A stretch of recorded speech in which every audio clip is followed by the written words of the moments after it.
Pada saat itu kondisi geopolitiknya sendiri itu seperti apa ya? Kondisi geopolitik dunia pada waktu itu kan pasca Perang Dunia Kedua, setelah proses dekolonisasi berlangsung, itu kan kemudian muncul eh, poros-poros politik ya, poros-poros politik utama, dan sebagian dari kekuatan-kekuatan politik besar ini itu kan ingin mengembalikan kendali mereka, gitu kan, menempatkan mereka tetap menjadi pusat dalam situasi dan lingkungan politik baru, ya kan. Seperti yang tadi diutarakan oleh Bung Karno, yang masih kita hadapi ini adanya kemudian model-model kontrol dan dominasi baru berdasarkan kontrol ekonomi dan kontrol pengetahuan, kan seperti itu. Dan memang skemanya pada waktu itu terjadi gitu. Misalnya juga ada referensi, ada rujukan gitu, ada pandangan misalnya di dalam internal Amerika oleh intelijen Amerika yang menunjukkan bahwa kondisi dekolonisasi ini harus benar-benar diperhatikan oleh Amerika Serikat, oleh pemangku kepentingan dan kalangan elit politik di sana. Karena apa? Karena efek dari dekolonisasi ini kemudian baik Amerika Serikat dan negara-negara sekutunya akan sulit untuk mendapatkan keuntungan dari eksploitasi sumber daya alam di negeri-negeri yang baru dijajah, gitu kan. Dan juga kemudian mereka juga memberikan catatan tentang kesadaran-kesadaran politik baru yang muncul di negeri-negeri dunia ketiga ini yang relatif kritis dan mengecam model-model tatanan kapitalisme liberal yang kemudian menjadi platform politik utama dari negara-negara adik kuasa tadi, gitu kan. Nah, dalam konteks seperti itu, kalau kita lihat konstelasi politik dunia, itu sebetulnya penggambaran dari berbagai macam analisis ya tentang Cold War atau perang dingin itu hanya berisi dua entitas gitu kan, Barat Timur, terus kemudian komunis sama liberal, itu tidak sepenuhnya benar. Jadi tidak lengkap. Karena apa? Karena pada waktu itu pasca tahun 45 ini sendiri Uni Soviet itu sebetulnya berada dalam kondisi yang tanda petik itu rentan gitu. Rentan dalam artian bahwa meskipun Uni Soviet menang dalam Perang Dunia Kedua bersama dengan Amerika Serikat, tapi korbannya sangat besar, gitu kan. Setelah Uni Soviet itu berhasil menghalau invasi Jerman, Hitler, dari Uni Soviet dan kemudian memukul balik, gitu. Dan pertarungan itu memakan biaya yang sangat besar, sekitar hampir 30 juta manusia warga negara Soviet itu wafat gitu, menjadi korban. Nah, sementara kalau Amerika Serikat karena letaknya itu kemudian tidak terjangkau melalui invasi, itu relatif tidak terlalu besar kerugiannya. Belum kerugian-kerugian infrastruktur ekonomi politik. Sehingga pada saat itu cenderungnya bahwa Uni Soviet sendiri berbenah di dalam.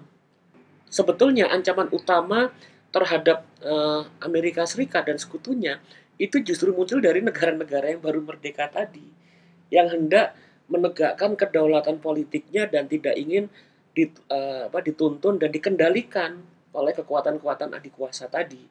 Itu sehingga sebetulnya setelah konferensi 1955 ini manuver atau gerakan politik dari negeri-negeri yang baru mengalami kemerdekaan termasuk Indonesia ini benar-benar dicermati oleh Amerika Serikat gitu, karena misalnya dalam berbagai macam perundingan atau berbagai macam pertemuan di United Nations misalnya di PBB itu mereka memiliki poros sendiri, kumpul sendiri gitu untuk memproyeksikan politik seperti apa yang ingin dimajukan gitu. Dan selanjutnya bahwa yang yang dipantau benar-benar oleh Amerika Serikat pada waktu itu adalah sebetulnya bukan komunisme Uni Soviet saja gitu. Tapi yang paling utama adalah negara-negara ini gitu, yang mereka sebut adalah sikap netralisme gitu. Jadi dalam bahasa diplomatik Amerika Serikat adalah lebih menguntungkan bagi negara-negara yang baru merdeka itu join into the free world. Jadi join pada mereka, gitu kan. Rather than support atau focus on the neutralism position, gitu kan. Nah, dia ingin bilang bahwa Amerika Serikat bahwa ya lebih baik bergabung dengan kita daripada masuk pada sikap netralisme tadi gitu. Karena Amerika Serikat ingin menegaskan posisi keutamaan mereka dan sentralitas mereka dalam politik global. Munduran Ya, dunia betul. ketiga itu sebenarnya seperti apa ya? Karena kan sekarang ini kan juga setelah itu juga kan kita juga belum dengar nih ceritanya. Iya, kalau kita lihat itu sebetulnya begini, yang sangat tragis sebetulnya dalam perkembangan sejarah proyeksi politik dunia ketiga ini, mereka ini sebagian besar kekuatan-kekuatan politik yang hendak menunjukkan kedaulatannya dalam konteks internasional dan membangun sebuah tatanan politik baru yang berkemanusiaan ini hancur bukan karena serangan dari luar, tapi justru karena pergolakan dan tekanan-tekanan politik dari internal. Gitu.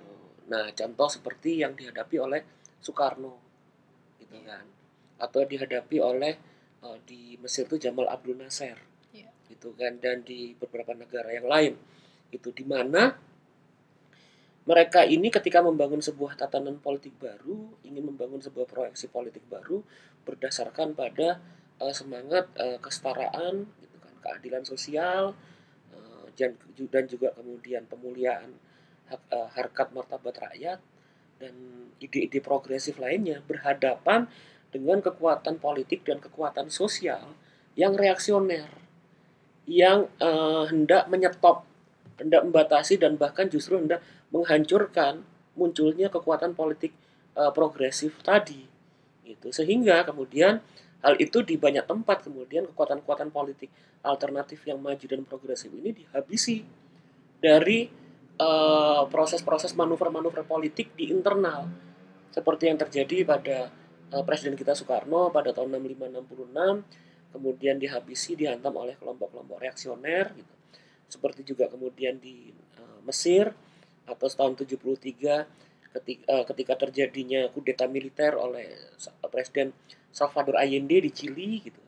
Nah, berbagai bentuk-bentuk manuver-manuver politik di internal tadi yang memiliki perspektif kecenderungan politik yang reaksioner, yang anti terhadap politik yang maju, yang progresif, inilah yang sebetulnya mengikis dengan menghancurkan proyeksi-proyeksi politik maju yang hendak dibangun oleh para negarawan pada waktu itu. Dan kalau berumur lebih lama lagi, barangkali wajah dunia saat ini bisa berbeda. Iya, bisa berbeda. Artinya kita akan bisa membayangkan misalnya seperti saudara-saudara kita di Palestina nggak terkatung-katung nasibnya, misalnya kan. Ada sebuah kekuatan besar yang membantu mereka, mensupport mereka gitu. Di balik pengabaian dari negara-negara yang maju gitu. Ada dorongan-dorongan politik yang lebih kuat misalnya untuk membangun sebuah tatanan politik yang lebih adil gitu kan. Misalnya juga ada misalnya kekuatan politik yang skalanya masif yang membuat bahwa tidak seperti sekarang hanya 1% orang paling kaya yang menguasai dunia dan lain sebagainya gitu. Nah, di mana kemudian setelah kejatuhan negara dunia ketiga tadi, maka kemudian kita bisa lihat misalnya ekspansi tentang kudeta-kudeta militer di Amerika Latin gitu. Misalnya gitu, yang mereka melakukan kudeta terhadap pemimpin-pemimpin progresif yang lain. Atau kemudian misalnya juga kita bisa melihat tampilnya kekuatan transnational corporation gitu, yang kemudian mampu kemudian menundukkan di bawah kemudian juga bantuan dari negara-negara superpower, mereka menundukkan dan membangun konsesi-konsesi politik yang tidak adil di negara-negara dunia ketiga dengan menguras sumber daya alam gitu kan, dan bentuk-bentuk ketimpangan dan ketidakadilan sosial gitu. Nah, ini terjadi karena sebuah model tujuan politik yang berdasarkan pada dimensi keadilan sosial dan persamaan dalam sebuah kemanusiaan baru yang diproyeksikan oleh para pemimpin dunia ketiga pada waktu itu tidak tercapai gitu. Kalau kita ngelihat kondisi sekarang, mungkin nggak sih ya kalau akan ada lagi kebangkitan dunia ketiga part 2? Ya, kalau aku lihat sih memang begini ya, bahwa sekarang ini isunya yang mulai dimunculkan bahwa selain kebangkitan politik yang berbasis pada negara, ya, untuk membangun sebuah kesadaran politik baru, sekarang sudah mulai muncul pelan-pelan tumbuh kesadaran untuk membangun sebuah solidaritas dalam perspektif global dalam konteks jalinan atau relasi dari social movement, dari masyarakat sipil. Gitu. Nah, kondisi ini juga terjadi karena para elit politik yang berkuasa di tingkat negara itu juga kemudian kedap ya, maksudnya seperti tidak peduli terhadap problem-problem yang muncul dalam konteks global saat ini, problem pemanasan global, problem penghancuran lingkungan hidup, problem ketimpangan sosial, problem mereka yang semakin miskin itu tidak dirangkul dan tidak tersentuh oleh proses pembangunan dan lain sebagainya. Ruang dan kesempatan dari warga dunia ini untuk merenung membangun sebuah politik yang lebih adil gitu kan, dunia yang lebih bersolidaritas satu sama lain, itu sebetulnya mendapatkan kesempatannya pada saat era pandemi seperti sekarang gitu loh. Karena apa? Kalau kita lihat bahwa pada era pandemi seperti ini semua kalangan itu menghadapi ancaman yang sama gitu. Semua kalangan yang menghadapi ancaman yang sama, meskipun misalnya kalangan-kalangan kelas bawah itu mendapatkan ancaman yang lebih besar daripada yang lain gitu kan. Nah, tapi dalam kondisi ketika mereka menghadapi ancaman bersama, kita semua ini, maka kan sebetulnya semestinya harus ada kesadaran kan. We are in the same boat gitu kan.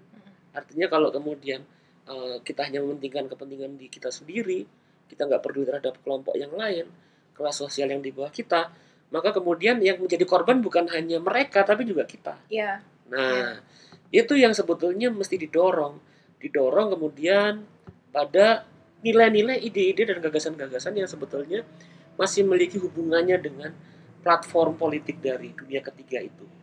Nilai demokrasi, nilai bahwa relasi-relasi hubungan-hubungan ekonomi itu tidak hanya dibangun melalui mekanisme pasar tapi kerjasama, ya kan, kolaborasi gitu kan, dan juga misalnya nilai-nilai tentang transparansi dan solidaritas. Nah, ini sebetulnya menjadi sebuah kesadaran.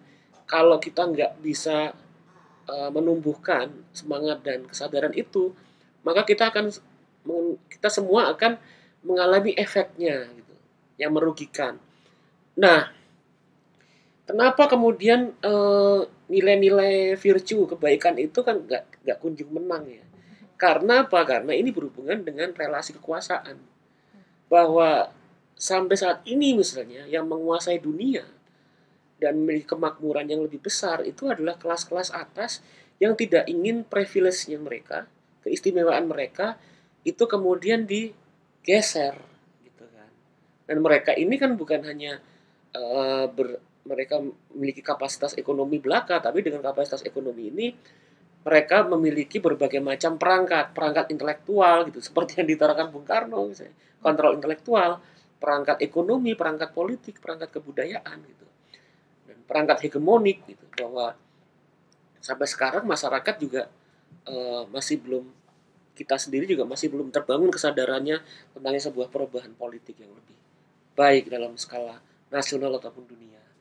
Kita berharap ke depan Indonesia, khususnya ya negara kita tercinta, mengambil momentum-momentum yang barangkali seperti saat ini ya, pandemi, menghadapi permasalahan ke depan, perubahan iklim dan lain sebagainya. Mungkin kita juga mudah-mudahan bisa jadi motor penggerak untuk konsensus bersama dunia-dunia ketiga untuk bisa lebih menyelamatkan dunia inilah, kira-kira gitu. Ya udah ya, kita akhiri dulu ya untuk kali ini ya. Teman-teman, terima kasih sudah bergabung bersama kami. Ketemu lagi di program yang lain. Terima kasih. Assalamualaikum warahmatullahi wabarakatuh.